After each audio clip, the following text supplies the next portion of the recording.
इस्लाम में हमने heuristic search के मेथड्स देखने हैं कौन कौन से हैं और उनकी इम्प्लीमेंटेशन स्टूडेंट्स ने परफॉर्म करनी है। इस्लाम में हेरिस्टिक सर्च और स्टेट्स, पहले हमने स्टेट स्पेस ग्राफ के बारे में बताया, फिर बेस्ट फर्स्ट सर्च के बारे में बताया और ए स्टैटिक सर्च की डेमोन्स्ट्रेशन है।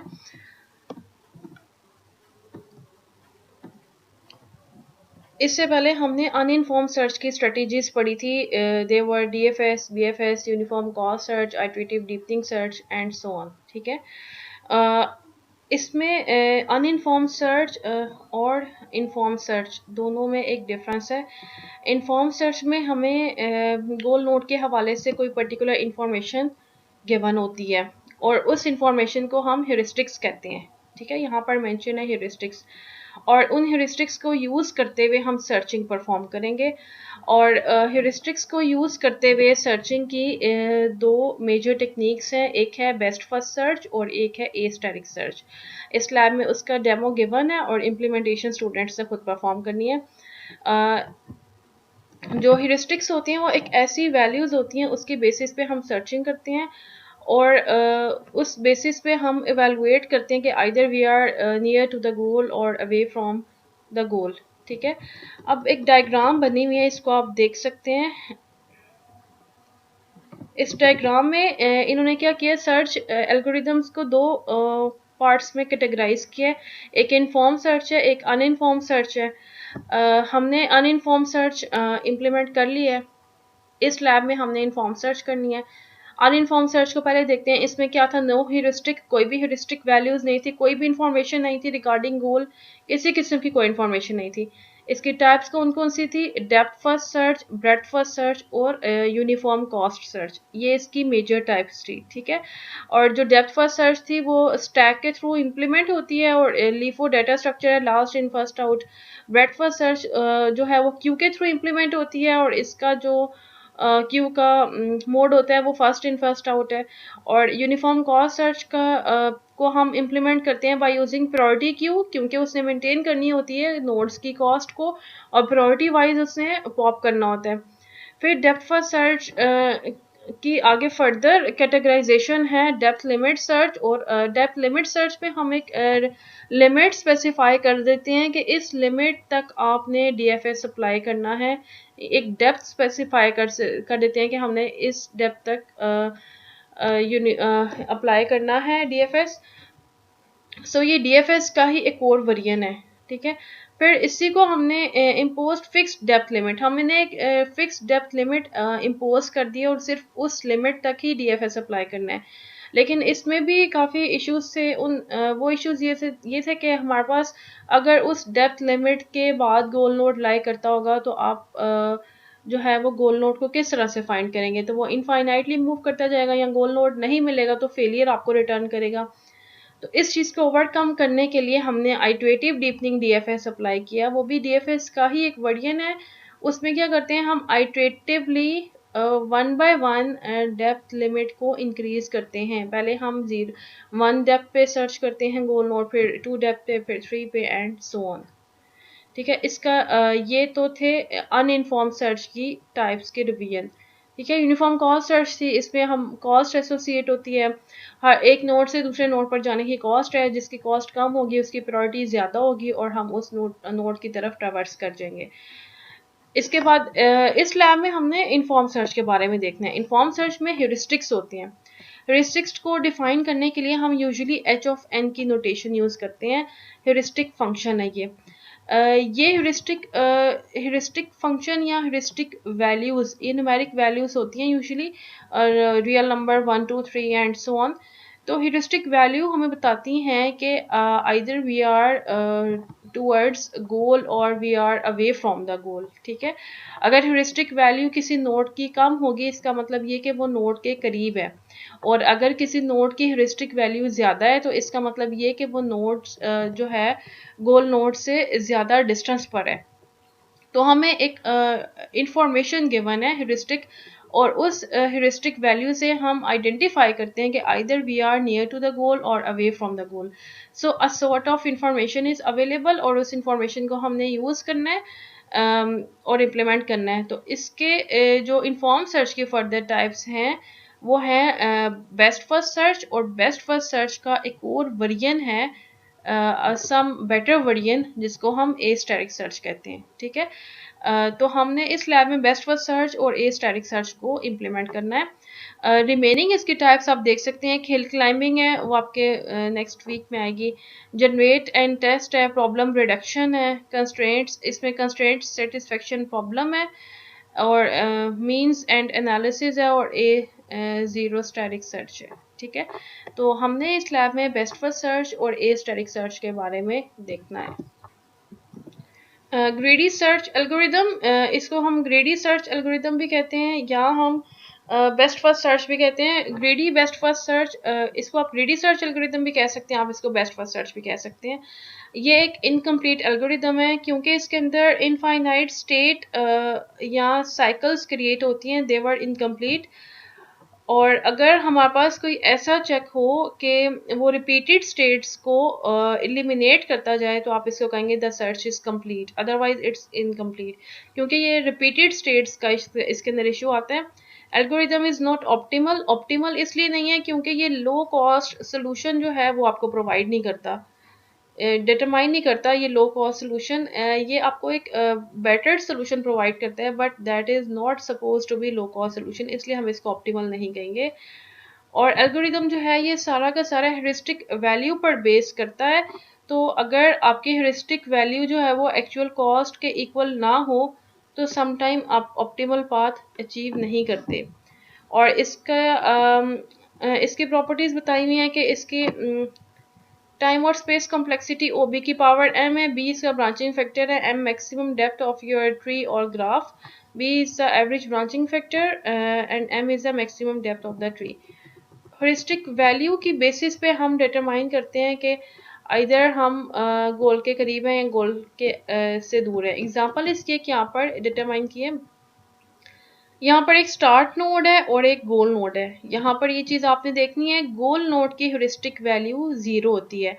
आप देख सकते हैं h इक्वल्स टू 0 फॉर गोल, तो गोल नोड के लिए हमेशा ह्यूरिस्टिक वैल्यू 0 होती है। स्टार्ट नोड की और बाकी सारी नोड्स की ह्यूरिस्टिक वैल्यू इन्होंने असाइन की हुई है।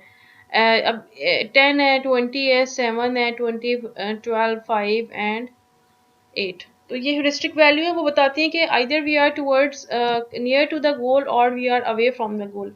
इसी तरह कॉस्ट भी इन्होंने बताई हुई है कि एक नोड से दूसरे नोड पर जाने की ये कॉस्ट है। सो आपने कॉस्ट को और ह्यूरिस्टिक को मिक्स नहीं करना, कॉस्ट एक डिफरेंट होती है। कॉस्ट आपके पास एक नोड से दूसरे नोड पर जाने की एक्चुअल कॉस्ट होगी, और ह्यूरिस्टिक जो है वो गोल नोड से आप कितने डिस्टेंस पर है वो एक एस्टिमेटेड कॉस्ट है, ठीक है। एक्चुअल और एस्टिमेटेड दोनों में डिफरेंशिएट करना है। सबसे पहले हमारे पास फ्रिंज में स्टार्ट नोड जाएगा, ठीक है। स्टार्ट नोड पर आप गए और इसकी h ह्यूरिस्टिक वैल्यू थी 1।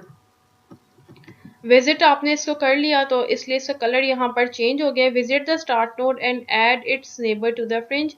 अब इसका नेबर था a की ह्यूरिस्टिक वैल्यू 10 थी, ठीक है। अब जब हमने a को विजिट कर लिया, अब हम a नोड पर हैं, तो हम a के नेबर्स हैं b, d और c, और इसकी ह्यूरिस्टिक वैल्यू आप देख सकते हैं 8 है, 7 है और 20 है। अब इसमें से जिसकी ह्यूरिस्टिक वैल्यू कम है हम उसको ट्रैवर्स करेंगे, क्योंकि इसकी प्रायोरिटी ज़्यादा है, वो गोल के ज़्यादा करीब है। तो अब यहाँ पर 7 है इसकी ह्यूरिस्टिक वैल्यू, तो 7 वाला जो है वो गोल के करीब है, 20 वाला गोल से दूर है, और 8 वाला भी गोल से दूर है एज कम्पेयर टू ये 7 वाला जो नोड है डी। तो हम डी को ट्रैवर्स करेंगे। Now there is a choice on which a node to visit next. अब हमारे पास एक choice generate होगी ना, 3 nodes हैं।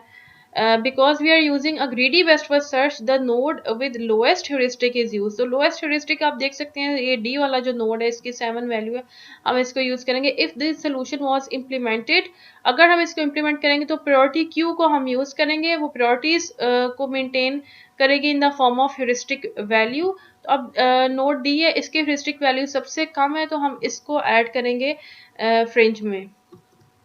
डी को हम विजिट करेंगे, ठीक है। डी के अब कौन कौन से नोड्स हैं, ई है, सी है, ये देखें सी है, ई है, जी और एफ। इसमें ह्यूरिस्टिक वैल्यू जिसकी कम है, एक 20 है, एक 12 है, एक 5 है और एक 8 है। तो सबसे कम वैल्यू जो है वो ई वाले नोड की है। इसका मतलब ये ई वाला जो नोड है वो गोल के सबसे करीब है, बाकी जो नोड्स हैं वो अवे हैं, ठीक है, वो ज्यादा दूर है। तो हम फिर ई को विजिट करेंगे। Since E node is the lowest heuristic in the fringe, it is visited at and its neighbour are added to the fringe. इसके नेबर्स को हम ऐड करेंगे, ई को हम विजिट करेंगे। अब जब हम ई नोड पर आए, ई के देखें नेबर्स कौन से हैं। ई का नेबर एक ही है, गोल है, ठीक है। Since goal is in the priority queue with a heuristic 0, अगर हमारे पास जिस नोड की ह्यूरिस्टिक वैल्यू 0 होगी वो हमारे पास गोल होगा। यहाँ पर हमें गोल मिल गया और पाथ भी फाइंड हो गया। पाथ इन्होंने बताया है स्टार्ट लाइक एस को रेफर कर रहे हैं, ए है, डी है, ई है और गोल है। In this case, it was the optimal path, but only because heuristic values were fairly accurate. इस केस में हमारे पास ये एक ऑप्टिमल पाथ है, इसलिए क्योंकि ह्यूरिस्टिक वैल्यू जो है वो काफी हद तक एक्यूरेट है। अदरवाइज आपके पास जो बेस्ट फर्स्ट सर्च है वो ऑप्टिमल पाथ गारंटी नहीं करता। नेक्स्ट है ए स्टैटिक एल्गोरिथम।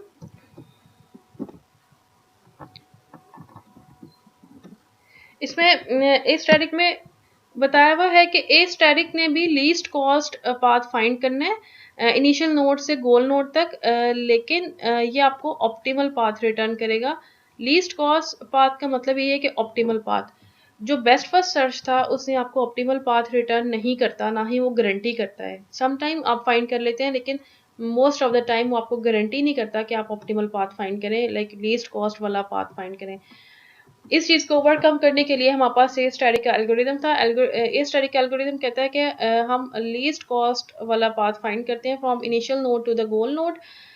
इसके अंदर जो हम डिस्टेंस यूज करते हैं या जो वैल्यूज को यूज करते हैं, हम ह्यूरिस्टिक को ऐड करते हैं कॉस्ट के साथ, फिर जो वैल्यू बनती है उसकी हम प्रायोरिटी को सेट करते हैं, ठीक है। तो अब हमारे पास यहाँ पर ह्यूरिस्टिक है 1 और इसका जो नेक्स्ट नोड पर जाने की कॉस्ट है 2। 2 + 1 3, तो टोटल वैल्यू हम 3 को कंप्यूट करेंगे, 3 को कंपेयर करेंगे। हर नोड के लिए हमने ह्यूरिस्टिक, ये आपके पास ह्यूरिस्टिक है और ये कॉस्ट है, तो कॉस्ट प्लस ह्यूरिस्टिक को कंप्यूट करके तो हम फिर इसके ऊपर a static algorithm same like BFS same like best first search apply करेंगे। अब हमारे पास पाथ कॉस्ट फंक्शन क्या है, which is cost from starting node to the current node, g of x. इसमें जी ऑफ एक्स आपको represent कर रहा है ये 2। यहाँ पर जितने भी एजेस के ऊपर कॉस्ट लिखी हुई है वो जी ऑफ एक्स को रेफर कर रही है, और जितनी भी ये ह्यूरिस्टिक वैल्यूज हैं वो आपको एच ऑफ एक्स को रेफर कर रही हैं। इन नेक्स्ट 2 पॉइंट्स में लिखा हुआ है कि जी ऑफ एक्स की वैल्यू क्या है और एच ऑफ एक्स की वैल्यू क्या है। एच ऑफ एक्स, इसके बाद एडमिशेबल ह्यूरिस्टिक के बारे में बताया हुआ है। इसकी डेफिनेशन लिखी हुई है कि एडमिशेबल ह्यूरिस्टिक ऐसा ह्यूरिस्टिक होता है जो ओवर एस्टिमेट वैल्यू नहीं देगी आपको, लाइक वो ओवर एस्टिमेट वैल्यू रिटर्न नहीं करती। ओवर एस्टिमेट का मतलब ये कि आपका जो एक एस्टिमेट है उससे भी ज़्यादा वैल्यूज़ को वो एस्टिमेट करके या प्रिडिक्ट करके रिटर्न करे। तो एडमिशेबल ह्यूरिस्टिक जो है वो आपको ओवर एस्टिमेट वैल्यू रिटर्न नहीं करती। g of x के actual shortest distance between the two nodes, h of x के estimated distance from current node to the goal, और f of x के इन दोनों का सम करेंगे और इम्प्लीमेंट करेंगे ए स्टैटिक सर्च, ठीक है। इसकी मजीद डिटेल आपके लेक्चर स्लाइड्स में गिवन है, आप वहाँ पर देख सकते हैं। लैब एक्टिविटी आप देखें, इसमें क्या है, write a Java program to implement greedy best first search to this route finding problem. इसमें ह्यूरिस्टिक्स की वैल्यू गिवन है, इसके अलावा कॉस्ट भी गिवन है। आपने इसके ऊपर स्टार्ट स्टेट गिवन है, गोल नोड गिवन है, इसके ऊपर आपने बेस्ट फर्स्ट सर्च का एल्गोरिदम अप्लाई करना है। वो अप्लाई करने के लिए सेम आपने यूज़ करना है कॉन्सेप्ट जो यूनिफॉर्म कॉस्ट सर्च में अप्लाई किया था, ये सेम लाइक दिस इसकी इम्प्लीमेंटेशन है। वहाँ पर आपने कॉस्ट को कंप्यूट किया था कि जिसकी कॉस्ट कम थी उस साइड पर आप ट्रावर्स करते थे और एक प्रायोरिटी क्यू को मेंटेन करते थे। यहाँ पर उस कॉस्ट को रिप्लेस कर दिया गया है बाय ह्यूरिस्टिक्स। तो जो वहाँ पर कॉस्ट थी वो यहाँ पर ह्यूरिस्टिक्स के, अगर कोडिंग या प्रोग्रामिंग के एस्पेक्ट से देखें तो उसको रिप्लेस कर दिया गया ह्यूरिस्टिक के साथ। तो same like almost uniform cost search की तरह ही इसकी इम्प्लीमेंटेशन होगी, तो आप इसको उस तरह से इम्प्लीमेंट करेंगे। नेक्स्ट एक्टिविटी है कि आपने इसी ग्राफ के ऊपर ये जो यहाँ पर गिवन है एक्टिविटी 1 में, इसी के ऊपर आपने a static search algorithm apply करना है। ए स्टैटिक में और बेस्ट फर्स्ट सर्च में डिफरेंस ये आएगा। ए स्टैटिक जो है वो आपके ये जो नोड्स, इसको हम जी ऑफ एन कहते हैं, g of n plus h of n, इन दोनों को काउंट करके और फिर जिसकी वैल्यू कम होगी उसके अकॉर्डिंगली ट्रैवर्स करेंगे। मजीद डिटेल ए स्टैटिक की एग्जांपल्स की आपकी स्लाइड्स में है, आप उसको रेफर कर सकते हैं। तो इन दोनों को ऐड अप करने के बाद जो फाइनल वैल्यू कंप्यूट होगी हम उसकी बेसिस पे ट्रैवर्स करेंगे ए स्टैटिक में। तो ए स्टैटिक सर्च इसके ऊपर अप्लाई करना है आपने, और इसका सोल्यूशन भी लिखा हुआ है। ए स्टैटिक के लिए भी इम्प्लीमेंटेशन के लिए you have to maintain a priority queue, priority queue में प्रायोरिटीज़ होंगी और उन प्रायोरिटीज़ की बेसिस पे आप डी क्यू करेंगे एलिमेंट्स को। अगर प्रायोरिटी सेम होगी तो फिर आप अल्फ़ाबेटिकल ऑर्डर देखेंगे, ये बताया हुआ है। ठीक है, इन टास्क को आपने इम्प्लीमेंट करके सबमिट करवाना है।